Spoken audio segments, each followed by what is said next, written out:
tengah hiruk-pikuk dunia modern, kita diajarkan untuk merayakan pencapaian. Ulang tahun, kelulusan, promosi jabatan, pernikahan, semua momen ini layak mendapatkan sorotan, tepuk tangan, dan ucapan selamat. Namun ada jenis kehilangan yang jarang diakui, apalagi diriakan. Kehilangan versi diri yang dulu percaya pada kebaikan tanpa syarat. Kehilangan ruang aman yang pernah kita anggap abadi. Kehilangan ilusi bahwa kerja keras selalu berbuah keadilan. Ini adalah duka yang tidak terlihat, tidak terucap, dan seringkali dipendam dalam diam. Hari ini, saya ingin mengajak Anda menyelami fragmen-fragmen kelelahan yang tak terucap itu. Mari kita bicara tentang toxic friendship, karir burnout, dan perjalanan healing yang tidak selalu linear. Karena kadang yang paling dibutuhkan bukanlah upacara besar untuk menutup bab, melainkan pengakuan sederhana sesuatu yang telah berakhir. Dan itu tidak apa-apa. Kita semua pernah memiliki sahabat yang membuat kita merasa seenak-enaknya di dunia. Mereka adalah tempat pulang ketika hari-hari terasa berat, telinga yang mendengarkan tanpa menghakimi, dan tangan yang siap membantu tanpa diminta. Tapi bagaimana jika hubungan itu berubah? Bagaimana jika orang yang dulu menjadi sumber kekuatan, kini justru menjadi sumber keracunan? Toxic friendship tidak selalu datang dengan tanda peringatan yang jelas. Tidak ada alarm berbunyi atau lampu merah yang menyala. Ia datang perlahan, seperti kabut tebal yang menyelimuti pandangan. Awalnya mungkin hanya komentar kecil yang merendahkan, disamarkan sebagai candaan. Lalu ada janji-janji yang terus-menerus dilanggar, permintaan satu arah yang menguras energi, dan perasaan bahwa Anda harus selalu membuktikan nilai diri Anda agar tetap diterima. Yang paling menyakitkan dari toxic friendship bukanlah konfliknya, tetapi kebingungan yang ditimbulkannya. Di satu sisi, Anda tahu bahwa hubungan ini tidak sehat. Tapi di sisi lain, ada rasa bersalah karena meninggalkan seseorang yang pernah berarti bagi Anda. Ada kenangan indah yang sulit dilupakan, harapan bahwa mereka akan berubah, dan ketakutan akan kesepian jika Anda memutuskan untuk pergi. Saya pernah berada di posisi itu. Saya punya seorang teman yang awalnya sangat dekat. Kami berbagi mimpi, curhat tentang masalah hidup, dan saling mendukung dalam karir. Tapi seiring waktu, dinamika kami berubah. Setiap kali saya mencoba membahas batasan-batasan baru, ia menuduh saya terlalu sensitif. Setiap kali saya menolak permintaannya, ia membuat saya merasa egois. Saya mulai mempertanyakan diri sendiri, apakah saya yang salah? Apakah saya terlalu dramatis?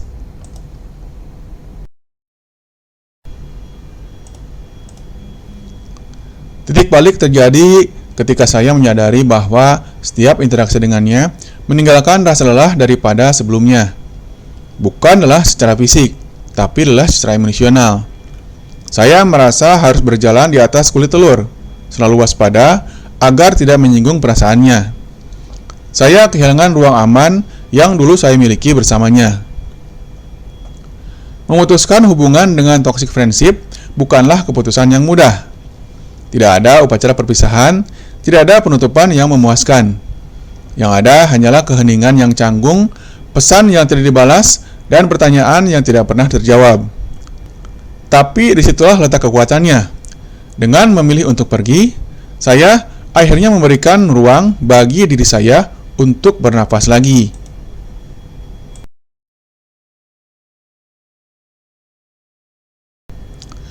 Jika toxic friendship mencuri ruang aman emosional kita, maka karir burnout mencuri makna dari pekerjaan kita. Burnout bukan sekedar kelelahan biasa. Ia adalah keadaan di mana tubuh dan pikiran kita mencapai titik jenuh, di mana motivasi yang dulu membara kini padam, dan di mana prestasi tidak lagi membawa kepuasan. Budaya kerja modern seringkali glorifikasi hustle culture. Kita diberitahu bahwa sukses adalah hasil dari kerja keras tanpa henti, kurang tidur, dan pengorbanan pribadi. No pain, no gain, itu kata mereka. Tapi, apa yang terjadi ketika rasa sakit itu tidak lagi menghasilkan apa-apa? Ketika Anda sudah memberikan segala-galanya, namun hasilnya tetap nol. Saya mengalami burnout beberapa tahun yang lalu. Saat itu, saya bekerja di sebuah perusahaan startup yang berkembang pesat. Semuanya terasa menggembirakan di awal. Proyek-proyek menarik, tim yang solid, dan visi yang ambisius. Tapi seiring waktu, tekanan meningkat. Deadline semakin ketat, ekspektasi semakin tinggi, dan batas antara pekerjaan dan kehidupan pribadi semakin kabur. Awalnya, saya menganggap stres itu sebagai bagian dari proses. Saya berpikir, ini cuma fase, nanti juga akan berlalu. Tapi fase itu tidak pernah berakhir.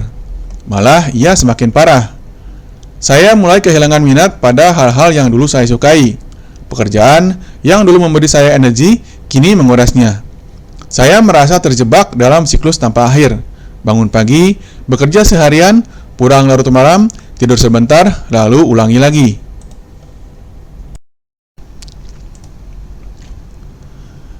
Yang paling menyedihkan adalah hilangnya rasa bangga terhadap diri sendiri. Dulu, saya merasa bangga bisa menyelesaikan proyek tepat waktu, mendapatkan pujian dari atasan, atau melihat dampak positif dari kerja saya. Tapi saat burnout melanda, semua itu terasa hampa. Penghargaan tidak lagi berarti, pencapaian tidak lagi memuaskan, dan tujuan karir terasa kosong. Burnout mengajarkan saya satu hal penting. Kerja keras saja tidak cukup. Tanpa keseimbangan, tanpa batasan, dan tanpa makna yang sejati, kerja keras hanya akan mengarah pada kehancuran. Dan sayangnya, masyarakat kita belum sepenuhnya memahami hal ini. Masih banyak orang yang memandang burnout sebagai kelemahan, bukan sebagai sinyal bahwa sistem perlu diperbaiki.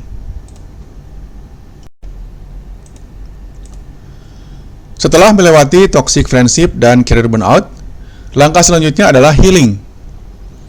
Tapi healing bukanlah proses yang lurus dan mudah. Lebih mirip spiral. Anda mungkin merasa sudah pulih, lalu tiba-tiba kembali ke titik rendah. Anda mungkin merasa kuat suatu hari, lalu rapuh di hari berikutnya.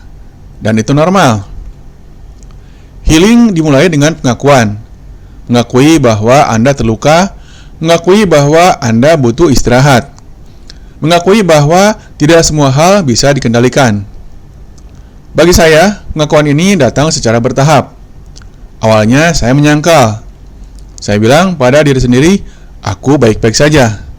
Aku cuma butuh liburan singkat. Tapi liburan singkat tidak menyembuhkan luka mendalam.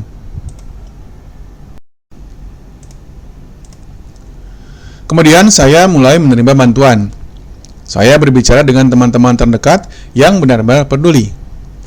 Saya mencari terapi profesional untuk membantu saya memahami pola pikir dan emosi saya. Saya belajar mengatakan tidak tanpa merasa bersalah. Saya belajar menetapkan batasan yang sehat, baik dalam hubungan pribadi maupun profesional. Salah satu pelajaran terbesar dalam proses healing adalah pentingnya self-compassion. Kita seringkali menjadi kritikus terkejam bagi diri sendiri. Kita menyalahkan diri atas kesalahan masa lalu, menuntut kesempurnaan di masa kini, dan takut akan kegagalan di masa depan. Tapi self-compassion mengajarkan kita untuk memperlakukan diri sendiri dengan kindness, sama seperti kita memperlakukan orang yang kita cintai. Self-compassion bukan berarti memanjakan diri atau menghindari dari tanggung jawab. Ia berarti mengakui bahwa kita manusia dan manusia itu rentan. Kita boleh lelah, kita boleh gagal, kita boleh mengambil waktu untuk pulih. Dan ketika kita melakukannya, kita sebenarnya sedang membangun fondasi yang lebih kuat untuk masa depan.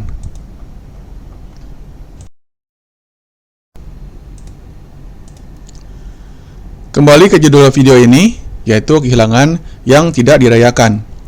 Mengapa kehilangan-kehilangan ini tidak dirayakan? Karena masyarakat kita belum memiliki bahasa untuk mendiskusikannya. Kita punya ritual untuk kematian, perceraian, atau pengangguran, tapi tidak untuk kehilangan kepercayaan, kehilangan semangat, atau kehilangan ilusi. Tapi mungkin itulah intinya.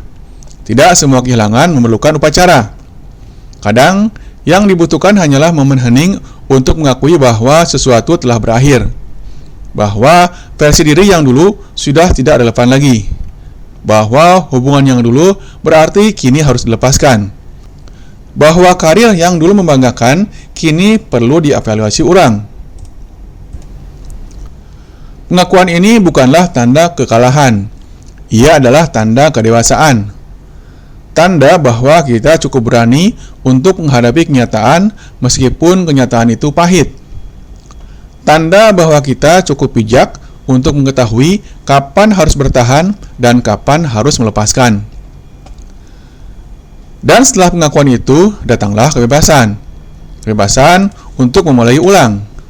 Kebebasan untuk menemukan versi diri yang baru, yang lebih autentik dan lebih resilient. Kebebasan untuk membangun hubungan yang sehat, mengejar karir yang bermakna, dan menjalani hidup dengan lebih sadar. Jika Anda sedang melihat video ini dan merasa terhubung dengan cerita-cerita di atas, ketahuilah bahwa Anda tidak sendirian. Banyak orang di luar sana yang juga sedang bergumul dengan toxic friendship, karir burnout, atau proses healing yang tidak mudah. Dan tidak ada yang salah dengan perasaan Anda. Izinkan diri Anda untuk bersedih, izinkan diri Anda untuk marah, izinkan diri Anda untuk bingung, dan yang paling penting, izinkan diri Anda untuk beristirahat.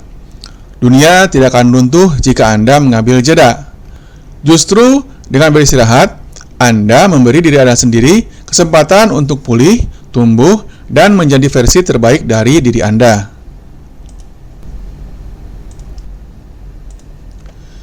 Tidak semua kehilangan perlu dirayakan, tidak semua kehilangan perlu diakui.